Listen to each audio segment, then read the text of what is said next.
celebramos la fiesta de la Ascensión.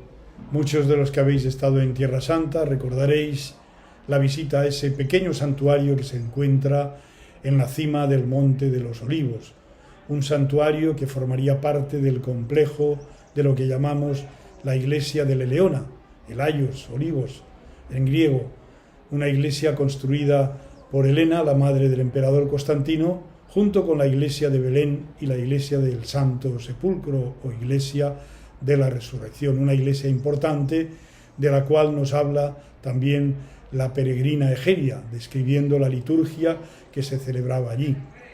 En este día, desde la noche del miércoles, porque en Jerusalén todavía se mantiene el jueves como celebración de la Ascensión, hasta la noche, de 12 a 12 de la noche, se celebra la Eucaristía allí. Se permite celebrar la Eucaristía, ya que sabéis que en estos momentos, por la tradición asociada de Mahoma en ese lugar, no se puede celebrar la Eucaristía, únicamente se permite el día de la Ascensión, ya que es una mezquita.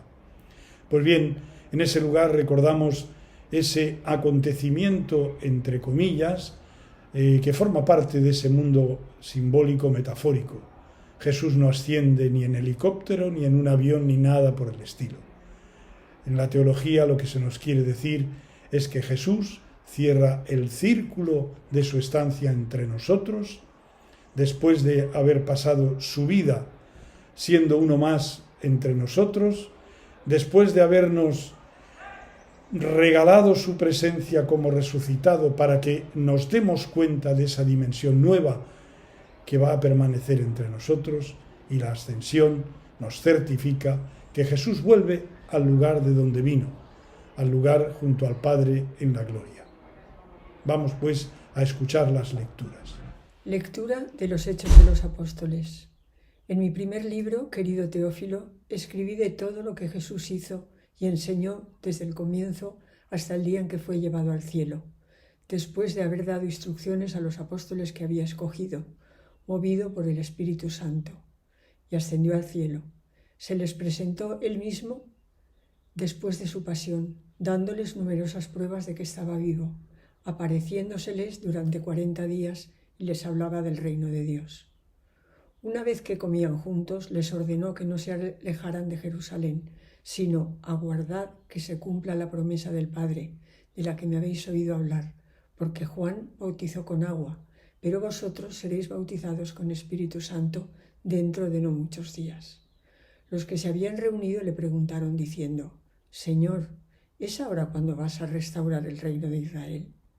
Les dijo: no os toca a vosotros conocer los tiempos y los momentos que el Padre ha establecido con su propia autoridad. En cambio, recibiréis la fuerza del Espíritu Santo, que va a venir sobre vosotros, y seréis mis testigos en Jerusalén, en toda Judea, en Samaria y hasta en los confines del mundo. Dicho esto, a la vista de ellos, fue elevado al cielo, hasta que una nube se lo quitó de la vista. Cuando miraban fijos al cielo, mientras él se iba marchando, se le presentaron 2 hombres vestidos de blanco que les dijeron: Galileos, ¿qué hacéis ahí plantados mirando al cielo? El mismo Jesús que ha sido tomado de entre vosotros y llevado al cielo, volverá, como lo habéis visto, marcharse al cielo. Dios asciende entre aclamaciones, el Señor al son de trompetas. Pueblos todos, batid palmas, aclamad a Dios con gritos de júbilo, porque el Señor es sublime y terrible, emperador de toda la tierra. Dios asciende entre aclamaciones, el Señor al son de trompetas. Tocad para Dios, tocad, tocad para nuestro Rey, tocad. Porque Dios es el Rey del mundo, tocad con maestría. Dios reina sobre las naciones, Dios se sienta en su trono sagrado. Dios asciende entre aclamaciones, el Señor al son de trompetas. Lectura de la carta del apóstol San Pablo a los Efesios. Hermanos, el Dios de nuestro Señor Jesucristo, el Padre de la gloria, os dé espíritu de sabiduría y revelación para conocerlo, e ilumine los ojos de vuestro corazón, para que comprendáis cuál es la esperanza a la que os llama, cuál la riqueza de gloria que da en su herencia a los santos, y cuál la extraordinaria grandeza de su poder para nosotros, los creyentes, según la eficacia de su fuerza poderosa que desplegó en Cristo, resucitándolo de entre los muertos y sentándolo a su derecha en el cielo, por encima de todo principado, poder, fuerza y dominación, y por encima de todo nombre conocido, no solo en este mundo, sino en el futuro. Y todo lo puso bajo sus pies, y lo dio a la Iglesia como cabeza sobre todo. Ella es su cuerpo, plenitud del que llena todo en todos. Lectura del Santo Evangelio según San Marcos. En aquel tiempo se apareció Jesús a los 11 y les dijo: Id al mundo entero y proclamad el Evangelio a toda la creación. El que crea y sea bautizado se salvará. El que no crea será condenado.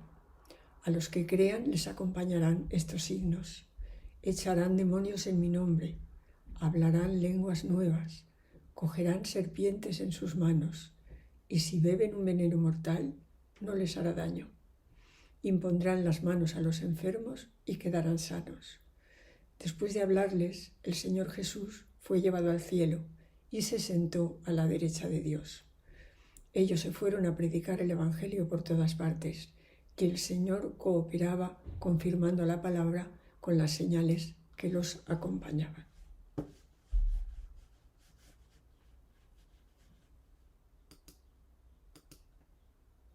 Pasamos a comentar las lecturas de esta fiesta de la Ascensión.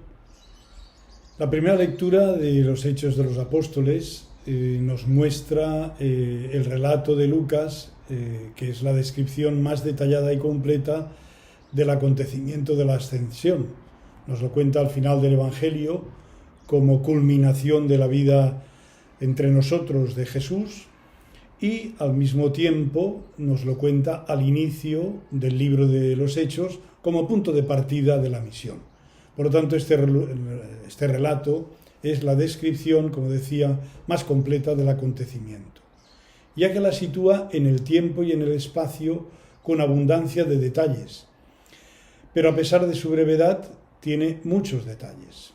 La ascensión del Señor forma parte del querigma cristiano, es decir, de ese anuncio de la pasión, muerte y resurrección, y entre paréntesis, ascensión, que los demás la suponen unida a la resurrección, pero subrayando sobre todo el resultado final, es decir, la afirmación de que está glorificado y sentado a la derecha del Padre. Por lo tanto, cierra el círculo.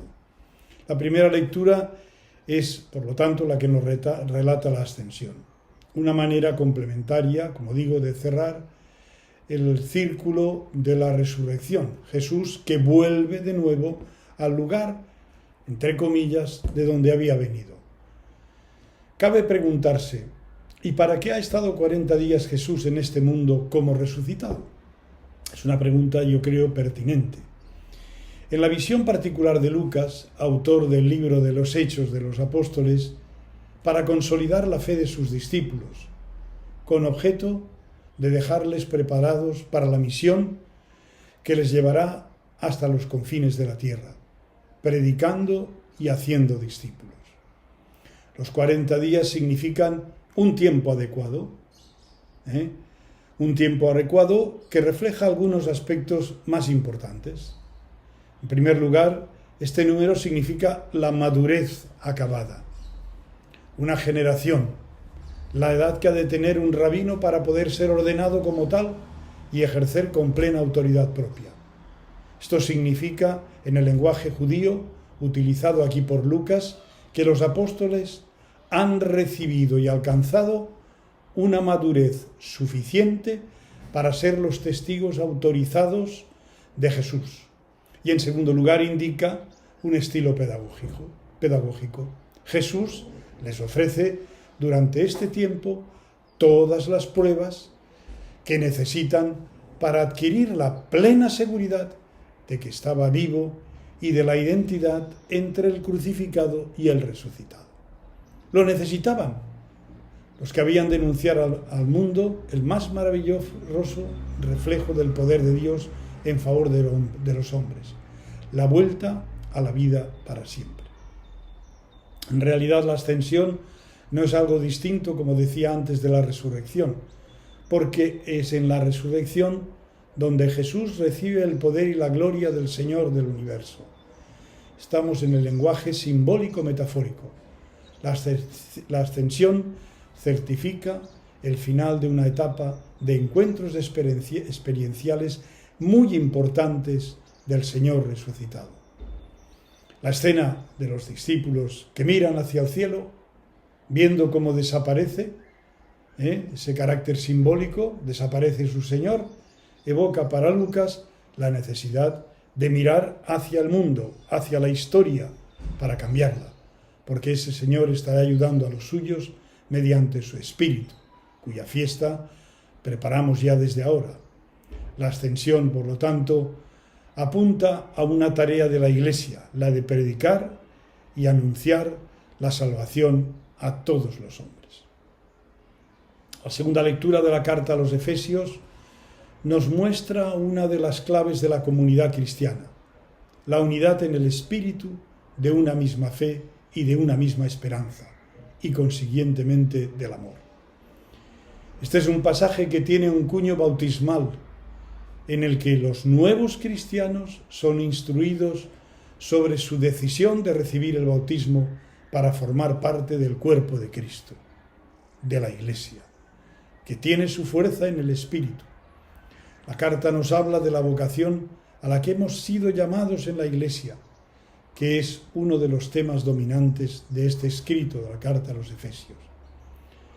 Esa aclamación, o como llamamos técnicamente doxología, de un solo Señor, una sola fe, un solo bautismo, que cantamos muchas veces, resuena todavía en nuestros cantos como uno de los textos mejor formulados del cristianismo primitivo.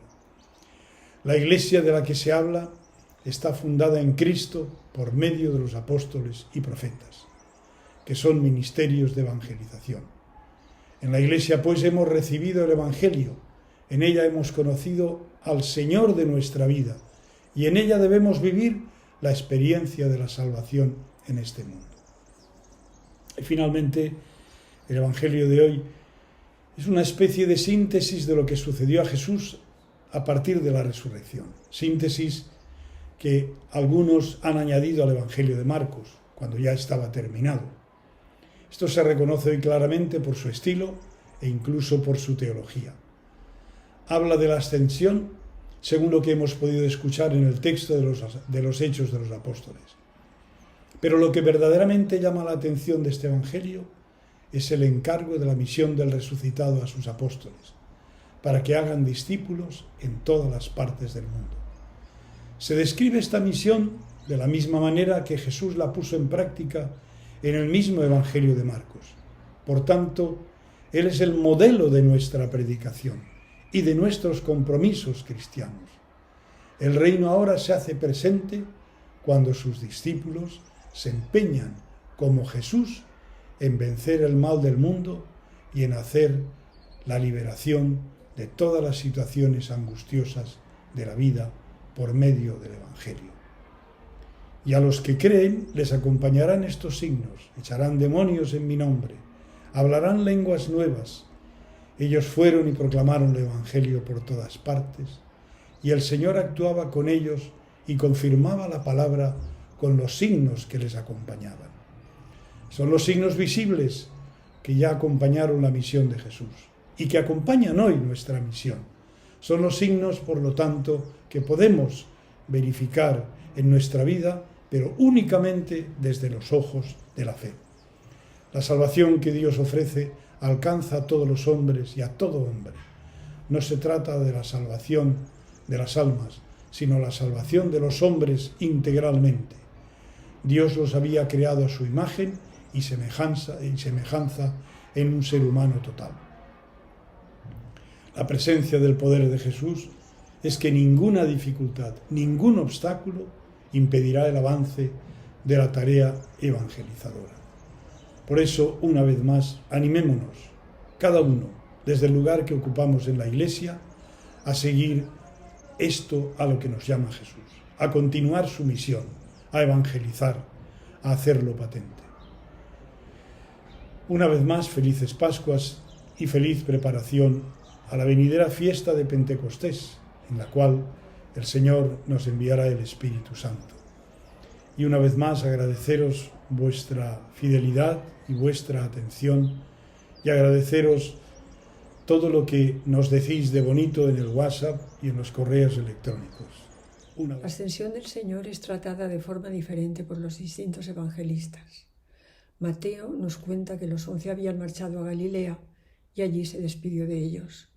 No dice cómo, y les envió a hacer discípulos a todas las gentes y a bautizarlas en el nombre del Padre, del Hijo y del Espíritu Santo. Yo estoy con vosotros, les dice. Marcos, en el Evangelio que hemos leído hoy, Jesús se aparece a los 11 y les dice: id al mundo entero a proclamar el Evangelio a toda la creación. El que crea y sea bautizado se salvará. El que no crea será condenado. Los que crean irán acompañados de signos. Echarán demonios en su nombre. Hablarán lenguas nuevas. Cogerán serpientes en sus manos. Y si beben un veneno mortal, no les hará daño. Impondrán las manos a los enfermos y quedarán sanos. Después de hablarles, el Señor Jesús fue llevado al cielo y se sentó a la derecha de Dios. Ellos se fueron a predicar el Evangelio por todas partes y el Señor cooperaba confirmando la palabra con señales que los acompañaban. El evangelista Juan no habla de la ascensión. Lucas nombra el acontecimiento en el último párrafo de su Evangelio. Les anuncia la promesa de su Padre, el Espíritu Santo. Los sacó cerca de Betania y alzando las manos, los bendijo. Y sucedió que mientras los bendecía, se separó de ellos y fue llevado al cielo. Ellos, después de postrarse ante él, se volvieron a Jerusalén y con gran gozo estaban siempre en el templo bendiciendo a Dios. Lucas vuelve a hablar de la ascensión en el primer capítulo de los Hechos de los Apóstoles. En este tiempo, los apóstoles han tenido varios encuentros con Jesús resucitado. Lucas habla de 40 días. Y a pesar de que les dice: seréis mis testigos en Jerusalén, en toda Judea, en Samaria y hasta los confines del mundo, todavía no tienen claro cuál va a ser su papel. Ellos siguen pensando en la restauración del reino y le preguntan: ¿es en este momento cuando vas a restaurar el reino de Israel? En la subida a Jerusalén, la madre de los Zebedeos ya le había pedido a Jesús un buen puesto para sus hijos. Es lo que nos pasa a nosotros. ¿Cuándo me vas a arreglar esto? Mira que te lo pido siempre. ¿Qué hay de esto otro? Mira que no puedo más, por favor. No conectamos en la clave de Jesús. Pablo en la carta a los Efesios nos aclara: el Dios de nuestro Señor Jesucristo, el Padre de la gloria, os dé espíritu de sabiduría y revelación para conocerlo. Ilumine los ojos de vuestro corazón para que comprendáis cuál es la esperanza a la que os llama, cuál la riqueza de gloria que da en herencia a los santos y cuál la extraordinaria grandeza de su poder para nosotros, que resucitó a Cristo de entre los muertos, sentándolo a su derecha en el cielo, por encima de todo principado, poder, fuerza y dominación, y todo lo puso bajo sus pies. ¿En qué pues estamos pensando? ¿En tenerlo aquí todo arregladito, todo tranquilo, en orden, que lo mío no se altere, que no me pase nada, que todo me salga bien? Él quiere muchísimo más para nosotros. Es una dimensión de otro orden. Varones de Galilea, ¿qué hacéis ahí mirando al cielo? Este que os ha sido llevado, este mismo Jesús, vendrá así tal como le habéis visto subir al cielo. Que el Señor ilumine nuestro corazón para comprender a qué esperanza nos llama, a qué gloria nos invita, que podamos salir de nosotros mismos y vivir como Él lo hizo, ayudando, acompañando, escuchando, en resumen, amando como Él nos amó. Tiempos nuevos.